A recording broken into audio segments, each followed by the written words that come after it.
పని పూర్తి చేసే వరకు దృష్టి మరల్చుకోని మనిషి నెహెమ్యా. పని దాదాపు దగ్గరకు వచ్చింది.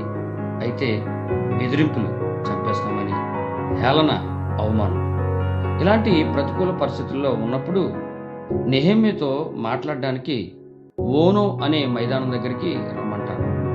కానీ నెహెమ్యా పని వదులుకుని నేను రాను, నేను చేస్తున్నది చాలా గొప్ప పని అని బదులిస్తాడు.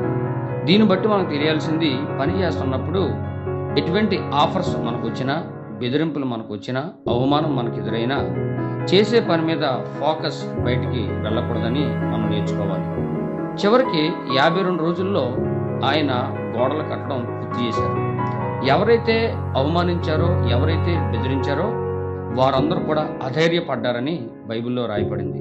కాబట్టి మనం ప్రారంభించే పని మొదటగా చిన్నగా ఉంటుంది, అది ఎటువంటి ప్రభావం లేనిదిగా ఉంటుంది. కానీ అది పూర్తి అయ్యేసరికి అందరూ ముక్కు మీద వేలు వేసే విధంగా ఉంటుందని నెహెమ్యా ద్వారా మనం తెలుసుకోవచ్చు.